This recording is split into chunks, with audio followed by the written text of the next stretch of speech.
तुम ये सोचते होगे कि मैंने ये ब्रह्मांड क्यों रचा और कैसे रचा। न मैं किसी इच्छा से बंधा हूं, न किसी अभाव से प्रेरित। मैं पूर्ण हूं, अनंत हूं। फिर भी मेरी माया के माध्यम से ये सृष्टि प्रकट होती है।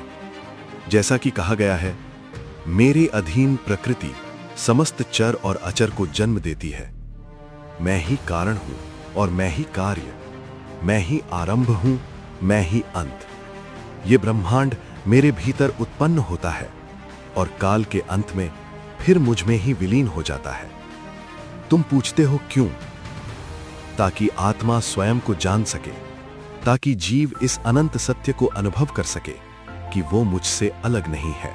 तुम ये जानना चाहते हो कि आत्मा मुझसे अलग कैसे हुई और ये माया का जगत क्यों रचा गया।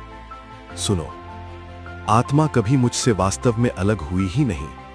जैसे सूर्य से निकलती किरणें सूर्य से भिन्न प्रतीत होती हैं, पर उनका अस्तित्व उसी पर टिका होता है, वैसे ही हर आत्मा मेरी ही अंश है।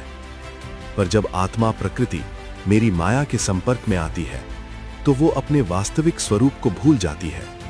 अहंकार, इंद्रियां और मन उसे सीमित कर देते हैं और वो स्वयं को शरीर मानने लगती है। यही अलगाव है, वास्तविक नहीं, अनुभव मात्र। तुम पूछते हो ये माया क्यों? न ये बंधन के लिए है, न दंड के लिए। ये एक लीला है, अनुभव की, पहचान की। इस माया के माध्यम से आत्मा कर्म करती है, सीखती है, भटकती है और अंततः सत्य की ओर लौटती है। यदि सब कुछ सदा स्पष्ट होता तो खोज न होती, अनुभव न होता, ज्ञान न होता। मैंने ये जगत इसलिए प्रकट किया ताकि आत्मा अपने आप को जाने, अज्ञान से ज्ञान की यात्रा करे और अंततः ये समझे कि वो कभी मुझसे अलग थी ही नहीं। जब ये बोध हो जाता है तो माया का आवरण स्वयं हट जाता है। तब आत्मा न जन्म लेती है, न मरती है। वो बस मेरे स्वरूप में स्थित हो जाती है, शांत, पूर्ण, अनंत।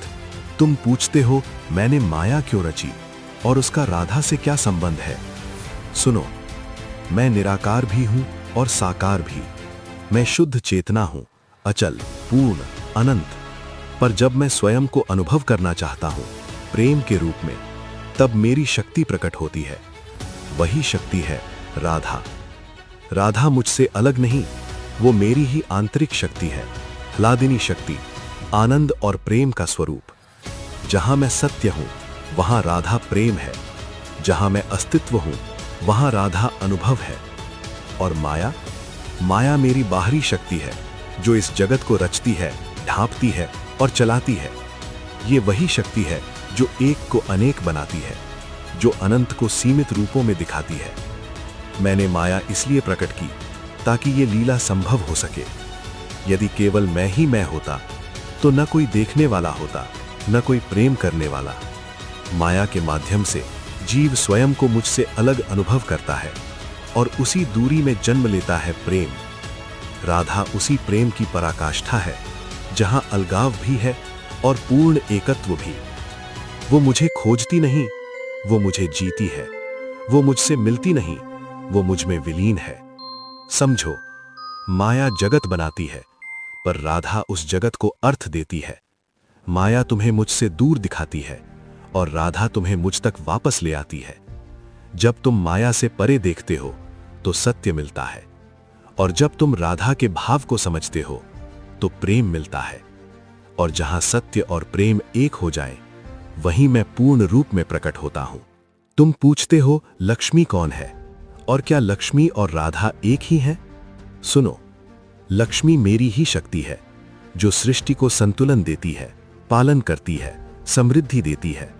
वो करुणा है, शांति है, ऐश्वर्य है। जहां मैं पालन करता हूं वहां लक्ष्मी उस पालन को स्वरूप देती है।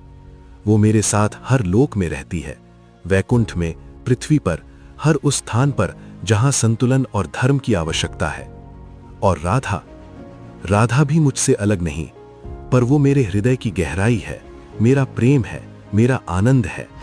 समझो, लक्ष्मी मेरी व्यवस्था है, राधा मेरा भाव है। लक्ष्मी जगत को स्थिर रखती है, राधा उस जगत को प्रेम से भर देती है। क्या वे एक है? तत्व से? हाँ, दोनों मेरी ही शक्ति है, एक ही दिव्य चेतना की अभिव्यक्ति। पर स्वरूप से वे भिन्न प्रतीत होती हैं। जैसे एक ही प्रकाश अलग अलग रंगों में दिखाई देता है, वैसे ही लक्ष्मी और राधा एक ही सत्य के दो रूप हैं। लक्ष्मी में तुम मुझे पालनकर्ता के रूप में पाते हो और राधा में प्रेम के रूप में। जब तुम दोनों को एक ही समझ लेते हो, तब तुम मेरे स्वरूप को पूर्ण रूप से जानने लगते हो।